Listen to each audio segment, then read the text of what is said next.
Apprendre, c'est transmettre des savoirs. On s'imagine souvent les apprenants. Dans une classe ou un amphithéâtre, c'est ce qu'on appelle l'apprentissage par transmission. La transmission aussi appelée en pédagogie le régime 1, livre ouvert, sur leur bureau. Mais en psychologie, l'apprentissage a un autre sens. Pour les psychologues, l'apprentissage est un changement de comportement à long terme basé sur l'expérience. Il y a deux formes principales d'apprentissage, le conditionnement classique et le conditionnement opérant ou instrumental. Une méthode psychologique fondée sur l'observation objective, le behaviorisme.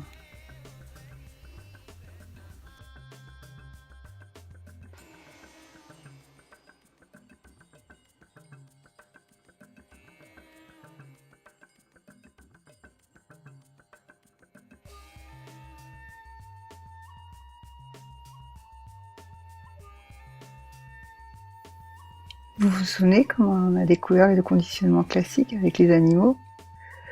Mais comment est-ce que ça marche avec les hommes? Exactement de la même façon. Pour le conditionnement classique, j'ai une petite histoire qui déclenche un conditionnement classique. Supposons qu'un jour, vous alliez chez le médecin pour vous faire vacciner.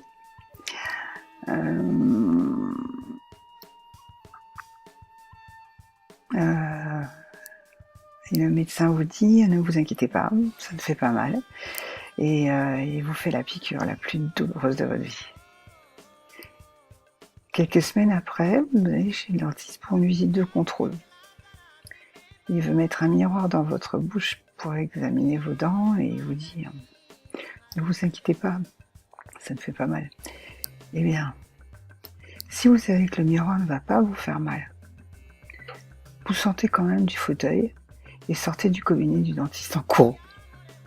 Parce que quand vous étiez allé vous faire vacciner, les mots « ne vous inquiétez pas, ça ne fait pas mal » sont devenus un stimulus conditionnel associé à la douleur de la piqûre. Alors, ça c'était le stimulus conditionnel.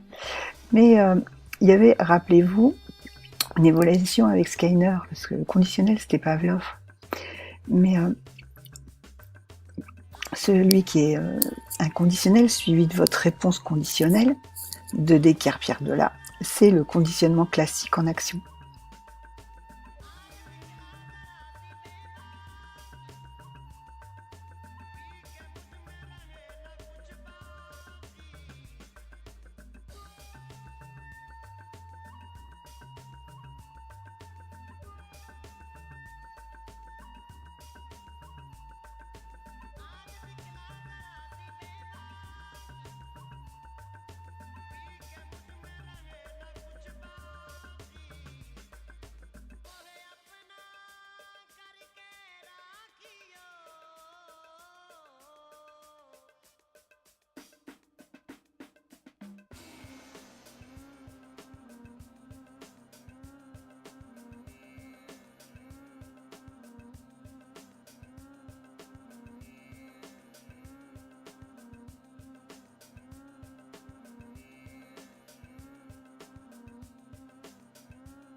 Can pigeons read? This one gives every indication, because he's been taught to distinguish between two words and to behave appropriately. He's learned his different response to each sign by being rewarded with food. So the bird isn't acting independently. Its behavior is shaped by controlling its environment. The first task was to isolate an individual piece of behavior and see how that could be changed. Skinner did this by keeping individual pigeons at about 3/4 of their normal weight, so that the birds were always hungry, and food could be used as an automatic reward. The pigeon was studied in a uniform box, one it quickly grew used to. One piece of behavior, pecking a coloured disc, was measured on a graph.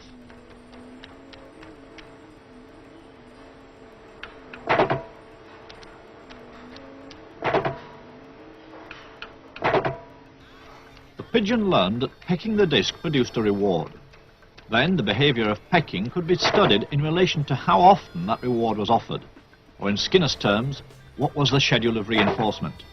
The main thing is what we call schedules of reinforcement. Reinforcement is what the layman calls reward, and you can schedule it so that a reward occurs every now and then when a pigeon does something. We usually use a response with a pigeon pecking a little disc, a little spot in the wall, and you can reinforce with food, but you don't reinforce every time. Perhaps every 10th time, or perhaps only once every minute or something like that. There are a very large number of schedules, and they have their special effects.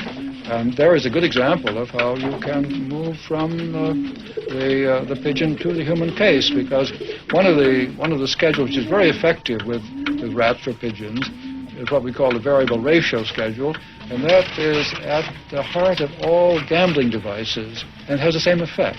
The pigeon can become a pathological gambler just as a person can. Now, the fact that we found that out with pigeons and could prove it by removing and changing the schedule makes it easy for us to interpret the case with the human subject.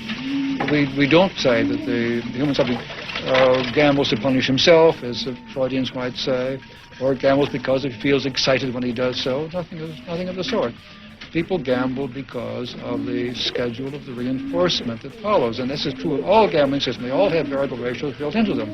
So what we've learned from the pigeon, it made it possible to interpret this vast field very effectively.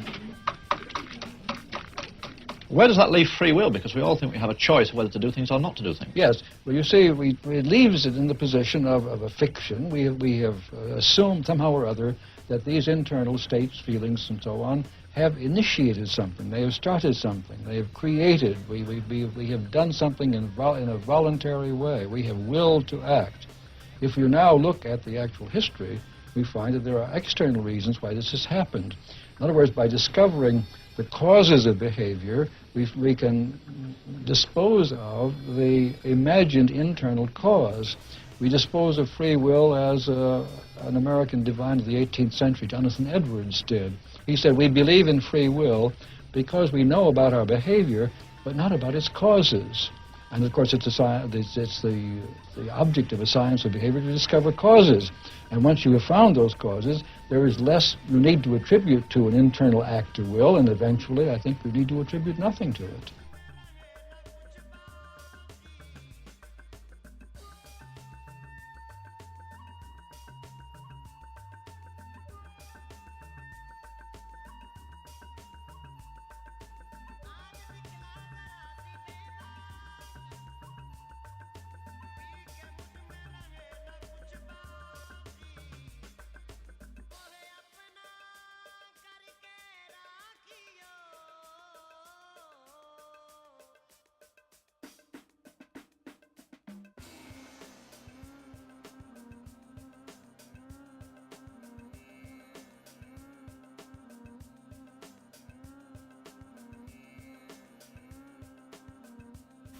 Le constructivisme, c'est une théorie de l'apprentissage, notion de psychologie développée, entre autres par Piaget, dès 1923, en réaction au behaviorisme qui, d'après lui, limitait trop l'apprentissage à l'association stimulus.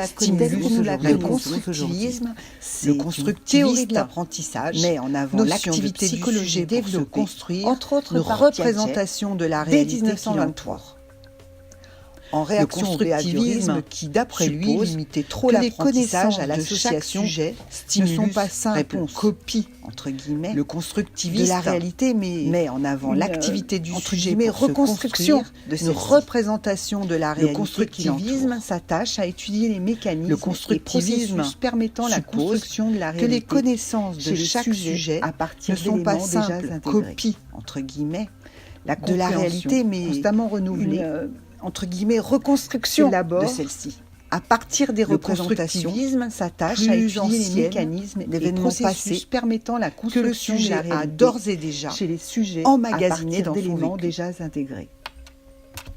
La compréhension, constamment renouvelée, s'élabore à partir des représentations plus anciennes d'événements passés que le sujet a d'ores et déjà emmagasiné dans son vécu.